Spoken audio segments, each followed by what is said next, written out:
കാറ്റാങ്കവല അപകടവിളവിൽ road നിർമ്മാണത്തിൽ അപാകതയില്ല എന്ന് സമർപ്പിച്ച റിപ്പോർട്ടിന്റെ കോപ്പി കത്തിച്ചു. This news is brought you by Padinjath Golden Diamonds, Cherupuzha, Alakode, Padiyottuchal. മലയോര ഹൈവേ ജനകീയ വികസന സമിതി കാറ്റാങ്കവല അപകടവിളവിൽ റോഡ് നിർമ്മാണത്തിൽ അപാകതയില്ല എന്ന് സമർപ്പിച്ച റിപ്പോർട്ടിന്റെ കോപ്പി കത്തിച്ചു.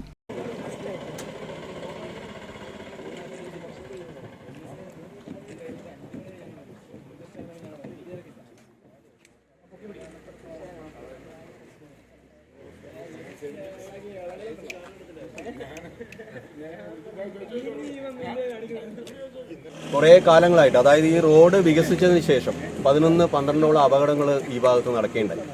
ഇതിന് അപ്പുറമുള്ള ഇറക്കത്തിലും ധാരാളം അപകടങ്ങൾ നടന്നു. പക്ഷേ ഇവിടെയാണ് അപകടങ്ങളിൽ ഏറ്റവും കൂടുതൽ മരണം സംഭവിച്ചത്. 8-9 മരണമാണ് ഈ വളവിൽ നടന്നത്. ഒരു മരണ വളവായിട്ടാണ് ഇവിടെ ജനങ്ങളിപ്പോൾ ഈ വളവിനെ കാണുന്നത്.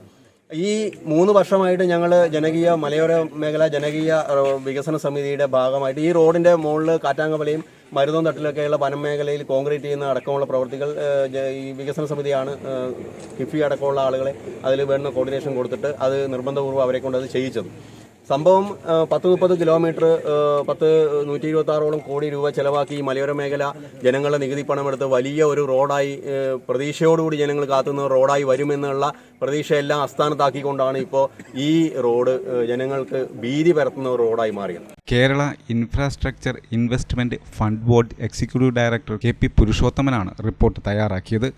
എന്നാൽ റോഡിന്റെ നിർമ്മാണം കഴിഞ്ഞ് 3 വർഷത്തിനുള്ളിൽ 12ഓളം അപകടങ്ങളാണ് ഇവിടെ ഉണ്ടായത്. 8 പേർക്ക് മരണം സംഭവിച്ചു, നിരവധി പേർക്ക് പരിക്കേറ്റു.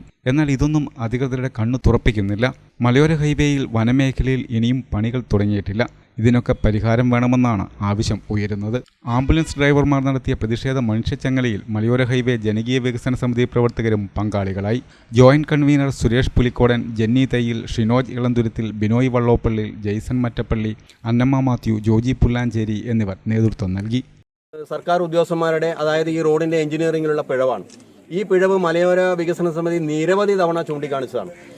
ഇതിന്റെ റോഡിൽ ഞങ്ങൾ ചൂണ്ടിക്കാണിക്കുന്ന അപാകതകൾ അവർ സമ്മതിക്കാത്തതിന്റെ ഭാഗമായിട്ട് ഞങ്ങൾ സ്വകാര്യ എഞ്ചിനീയർമാരെ കൊണ്ടുവന്നിട്ട് ഈ റോഡിന്റെ സൂപ്പർ എലിവേഷൻ അടക്കമുള്ള കാര്യങ്ങളെ വിശദമായി അവർക്ക് ബോധ്യപ്പെടുത്തി കൊടുത്തതാണ്. അതിന്റെ ഡയമെൻഷനിലും അതിന്റെ മെഷർമെന്റിലുള്ള വ്യത്യാസം കൃത്യമായിട്ട് രേഖാമൂലം അവർക്ക് ബോധ്യപ്പെടുത്തി കൊടുത്തിട്ട് പോലും തിരുവനന്തപുരത്തുനിന്ന് ആളുകളെ കൊണ്ടുവന്നിട്ട് അവരത് തെറ്റാണ്, ഞങ്ങൾ പറഞ്ഞത് തെറ്റാണെന്നും ഈ റോഡിന് ഒരു കുഴപ്പവുമില്ല എന്നും ഒരു റിപ്പോർട്ട് ഉണ്ടാക്കുകയാണ് ചെയ്തത്. അടുത്ത് പണി പൂർത്തിയാക്കിയിട്ട് സർക്കാരിന് കൈമാറാൻ നിൽക്കുന്ന ഈ റോഡിൽ ഇനി വീണ്ടും ഒരു തുക മുടക്കാൻ, അതിന് വീണ്ടും ഒരു കോൺട്രാക്ട് അടക്കമുള്ള കാര്യങ്ങൾ വെച്ചിട്ട് വീണ്ടും ഒരു തുക പാസ്സാക്കി എടുത്തിട്ട് മുടക്കിയാലേ പറ്റുള്ളൂ. ഇപ്പോൾ KRFO അതുപോലെ ഊരാളുങ്കലോ, ഈ കോൺട്രാക്ട് എടുത്തിരിക്കുന്ന ഊരാളുങ്കലോ ഇത് ചെയ്യാൻ തയ്യാറല്ല എന്നാണ് പറയുന്നത്. അപ്പോൾ അത് എന്ന് ചെയ്യുമോ അന്ന് വരെ ഇവിടെ മരണവും അപകടവും സ്ഥിരമായ കാഴ്ചയായി മാറും. ജനങ്ങൾക്ക് ഭീതി വിരത്തുന്ന ഒരു അപകടക്കെണിയായിട്ട് ഈ വളവ് മാറും എന്നാണ് ഞങ്ങൾക്ക് പറയാനുള്ളത്. അപ്പോൾ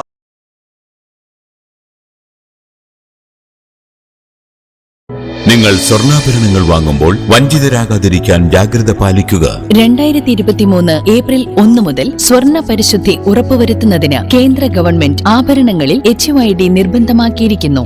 100% ആഭരണങ്ങളും HUID മുദ്ര ചെയ്ത മലയോര മേഖലയിലെ ഒരേയൊരു jewellery Padinjath Golden Diamonds, Cherupuzha, Alakode, Padiyottuchal. Wholesale division, Thrissur.